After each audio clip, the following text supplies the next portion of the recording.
falyatihi manzili. Kamu fi manzili, kamu datang. Kemudian apa? Falyubir annahu yuhibbu lillah. Dan kamu katakan kepadanya bahwa saya mencintai bukan karena Allah.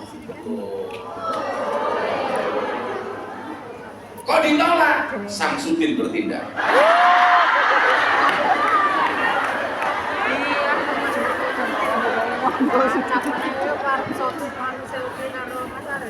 Nah, sesuai tema kita hari ini, temanya apa? Islam rahmi bohong, menjaga keamanan dengan mempraktekkan Islam rahmatan lil alamin.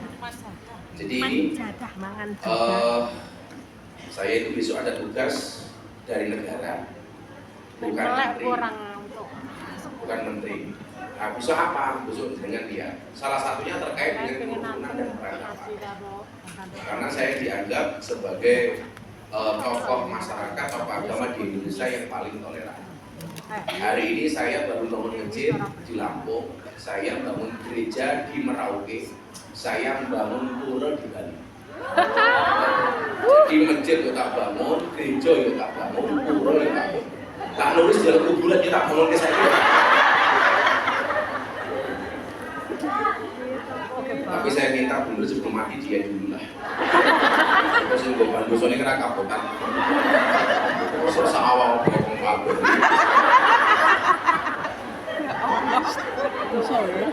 Saya usul teman-teman Ilham itu kalau nggak pengajian nggak usah terlalu sering. Mau yang tadi nggak pengajian terus. Sebulan bisa, orang bulan bisa. Nggak usah sering-sering. Oh kelamaan. Ya sebulan bisa, kalau sering-sering.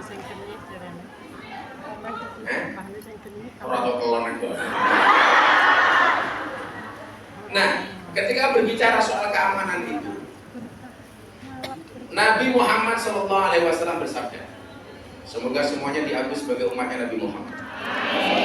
Saya baru pulang haji 2 minggu yang lalu sama Mas Atta Halilintar, sama Mas Putra, Mas Raffi dan lain-lain. Ini Putra Siregar ada di Hongkong, tadi berangkat bareng saya. Lah salah, pasti jauh iPhone ya rumah.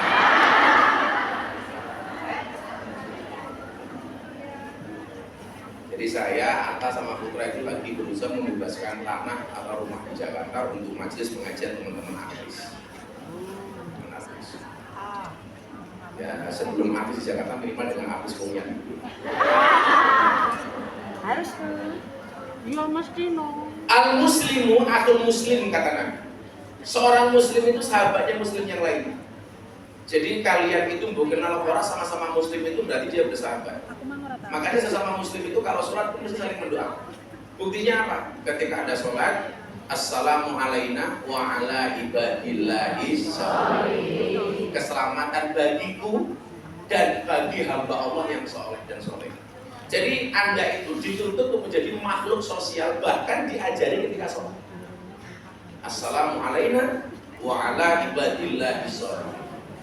Keselamatan bagiku ya Allah dan atas semua hambamu yang soleh.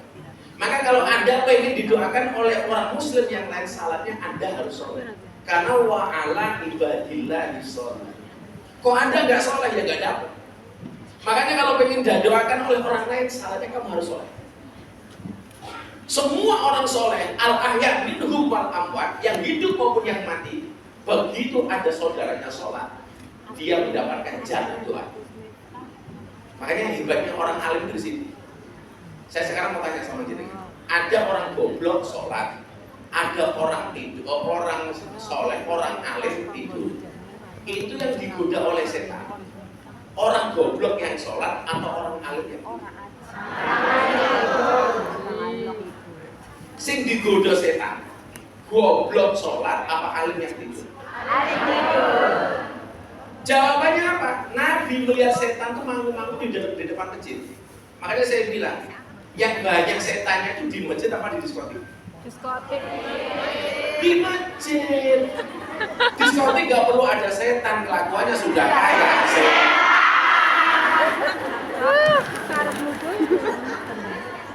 Ya bener Mbak? Yang banyak setannya itu di masjid, yang banyak setannya itu di tempat pengajian apa di lokalisasi?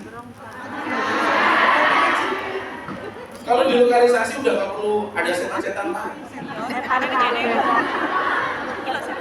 Sama setan gitu.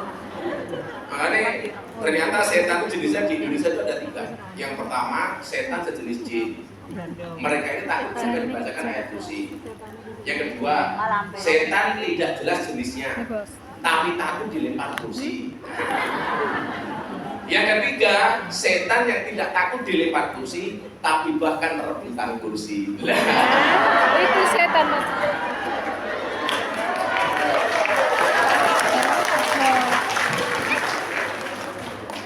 Banyak nggak seperti itu? Kamu campuran. Jadi nggak takut dilempar kursi, tapi rebutan.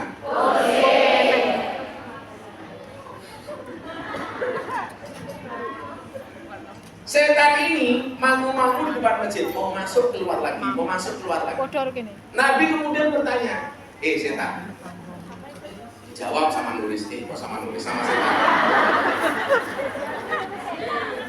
Kok kamu nggak berani masuk masjid dari tadi, kenapa? Nabi, itu ada orang goblok sholat, itu ada orang tidur, orang alim tidur, di dekatnya orang yang goblok sholat. Saya mau masuk ke dalam masjid, takut membangunkan si alim. Karena kalau orang alim ini bangun, dia berpotensi membenarkan sholatnya orang yang goblok.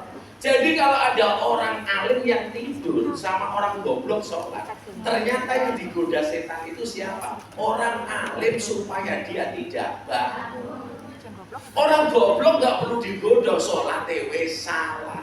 Kalau orang alim sampai bangun, dia akan membenarkan sholatnya orang goblok. Maka disitulah kemudian muncul hadis, tidurnya orang alim itu ibadah. Naumul alim ibadah, itu lebih baik daripada tidurnya orang alim, itu lebih baik dibandingkan sholatnya orang bodoh.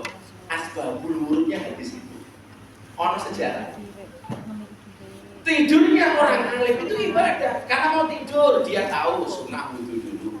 Mau tidur dia tahu baca istighfar dulu, baca ayat kursi dulu, baca la haula wala quwata illa billahil aliyil azim 21 kali. Kata Nabi, kalau dia mau tidur membaca la haula wala quwata illa billahil aliyil azim 21 kali, dia tidak akan mati dalam keadaan mendadak. Jadilah awakmu wedi arep turu wedi mati mendadak. Kamu baca sebelum tidur la haula wala quwata illa billahil aliyil azim 21 kali.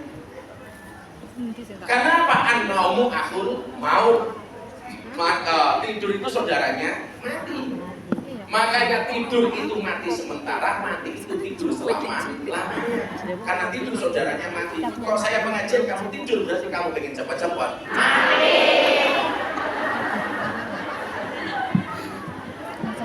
Tinggi nyuting ayo. Ayo turu. Moga-moga bablas. Sampai itu kalau mau tidur dua-duanya Bismillahirrahmanirrahim. Dengan namamu ya Allah aku hidup, dan dengan namamu ya Allah aku mati. Jadi hidup dan mati itu gak ada beda. Makanya bagi orang beriman, mati itu bukan mati tapi intikal, pindah alam.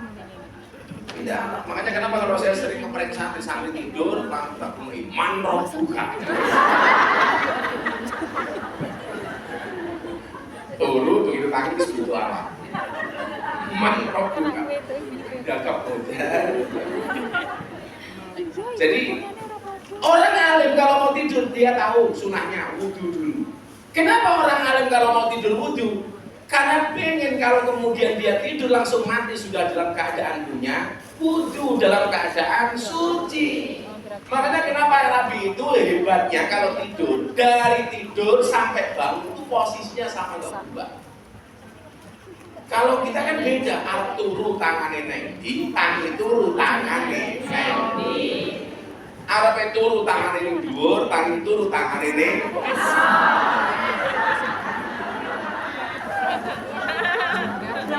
Wong lanang kan juga begitu, arep turu nyekel ndas, tangi turu nyekel